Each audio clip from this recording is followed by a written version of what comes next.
Hello everybody, it's Sarah and I am once again back with another review, and that review is of The Weaver and the Witch Queen by Genevieve Gornichek, which is the author's sophomore novel after her debut with Witch's Heart. This one is historical fantasy. The Witch's Heart, of course, was a novel inspired by Norse mythology. I cannot talk, I swear. Recently, ever since I started working at the museum, I cannot talk because I talk too much at work. Anyway, The Witch's Heart obviously was inspired by Norse mythology, following a character that we usually don't get to see that much of. This one is historical fantasy set in like the 10th century of our timeline, so after Christ. And it's set in Norway, so it kind of is still Norse / Viking inspired, but it's more so historical fantasy rather than a retelling or retelling inspired. In this story we follow Oddny and Gunhild. Gunhild and Oddny's sister Signy, when they were children, made a pact to always be there for each other after a seeress told them that their fates would be entwined with each other. Now 12 years have passed. Oddny has become a skilled healer, while Gunhild has become the apprentice of the seeress that gave them the prophecy and has become a witch. So they don't really have anything to do with each other. However, their lives once again become entwined when Oddny's sister Signy is kidnapped by raiders and probably will be sold into slavery, and the two of them must find a way to save Signy. I read this back in November. This was in fact the November read for my book club of Queens, Witches and Valkyries. That book club is all about reading adult fantasy written by women and genderqueer folks, and so this one perfectly fits that. I ended up giving this 4.5 stars, I think. I don't remember exactly anymore. This is dual perspective. However, this does not do my biggest pet peeve. So it's not dual perspective but first person POV. It's dual perspective but third person POV, which I very much appreciated because there's too much of the dual perspective first person POV out there for me. We all know that. So I really enjoyed this. Once again, I really enjoyed the writing style. I think Genevieve Gornichek has a very easy to read writing style without seeming like kind of too, I would say, basic. It's kind of in between where I would say it's a writing that is just simply a tool to tell the story and lyrical, beautiful writing. So it's like, it's not quite in the realm where I would just like praise the writing to the gods, but it's also not where I'm gonna say this is just, you know, it's writing. So I really enjoyed the writing. I thought it was really easy to read. It was so easy to get into the story. Like, it took me quite a while to pick up the book. I've had it for a bit now already, even though I really enjoyed The Witch's Heart. However, once I started this, I absolutely could not set this down, and I ended up absolutely binging through the last few pages or last few chapters of this book. I really enjoyed the historical aspect of the story. Gunhild especially is kind of based on a like pseudo-historical figure. So she appears in certain tales of certain kings of Norway.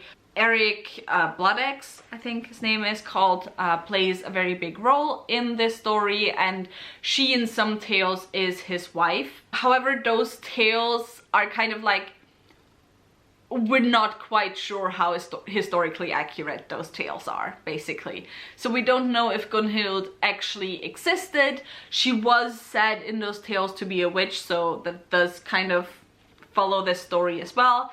But this is the second book that's kind of going in this direction that I read this year. I also read The Widow Queen this year, which is by Elżbieta Cielesinska, which also follows a very similar kind of character where there's some historical sources that talk about her, but you know, there's not a lot known about this character, although I think with Sviatoslava from The Widow Queen, who's the main character from The Widow Queen, we have a few more like certain historical sources, and I think we're a bit more certain that she was actually a historical figure, which we don't know with Gunhild.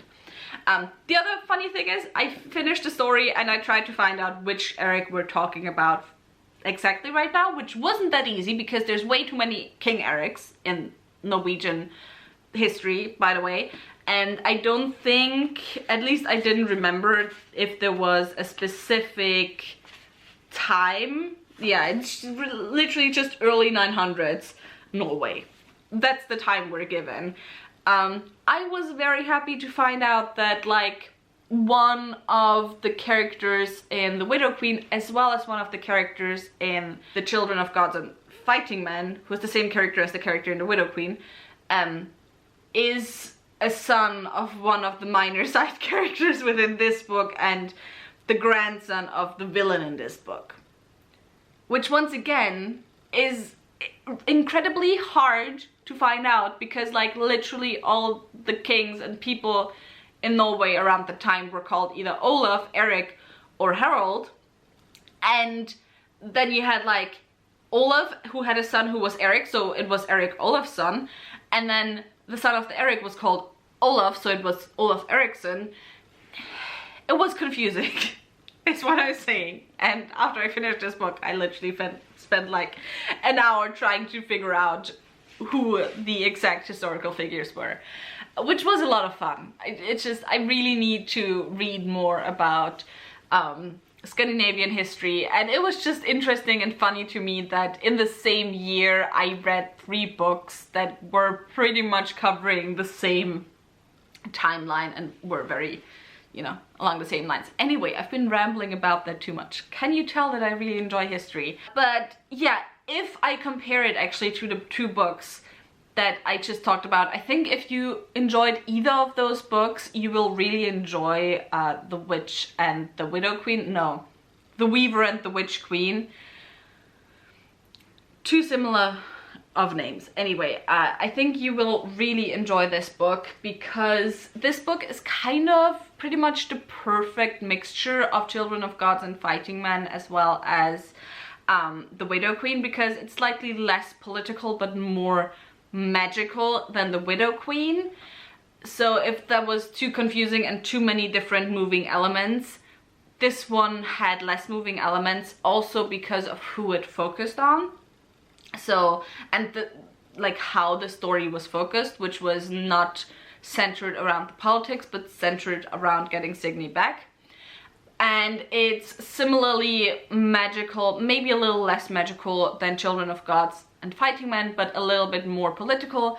But very similarly to Children of Gods and Fighting Men, you have this structure where you follow 2 women, in this case, however, allies, that are very different from each other. So you have one woman who is very much more impulsive, more like emotional, but not like in a soft way, but in a very, you know, I'm gonna take what I want way emotional.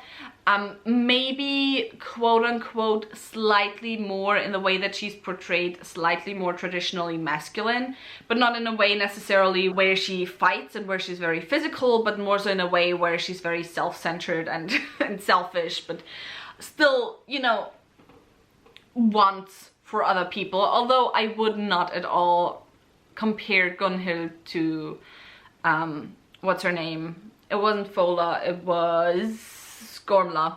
I wouldn't say the 2 of them are necessarily similar, but they kind of have the same role within the story, in that they're the more fiery type character. And then on the other side you have a very soft character, a more traditionally feminine character. Both of them are healers, both of them, you know, hold roles in society, maybe even want a more traditional kind of perspective or role in society, and you have the kind of opposition of these 2 women, but in a way where neither woman is put down by the other's existence. So I I just love those types of books, so if you enjoy that, you will enjoy this one as well. Aside from that, something that I really enjoyed is that to a certain degree, this story could have also been told from the other perspective. So there's the goal of getting Signe back, but who the good guys are and who the bad guys are can very easily be switched by whose perspective you tell the story from. And Signe is kind of more so the, like, inciting incident. I'll get to her later because it's very interesting, because Signe at the beginning is very much treated like, throughout most of the story, is treated the way that, you know, the wife, the sister, the mother would usually be treated in a man's story. However, when, and I guess that's kind of slightly spoilers, but surprise, Signe comes back into the story. The way she comes back into the story, I'm not gonna say how she comes back into the story, she just appears again. The way she comes back into the story, that kind of then subverts the trope of, you know, the woman who's the inciting incident. But aside from Signe and aside from the story surrounding Signe, you kind of have the same characters on both sides. Because on both sides you have a woman grieving for her mentor and because of that wanting revenge. And on both sides you have men who are not willing to, you know, say that the raiding and the slavery is bad because they're also doing it. And so raiding and enslaving of people or making thralls out of people is not something that the men in the story are willing to condemn. And so, you know, you kind of have comprehensible, is that the right word? But like stuff that is morally comprehensible, not comprehensible, morally negative, let's put it like that. Let's not try to talk all high and mighty and use difficult vocabulary. Morally negative stuff on both sides, and you also have motivations that you can understand on both sides. So I really enjoyed that. I also really enjoyed the ending, but I'm not gonna talk about the ending, just that it's slightly different than you might expect.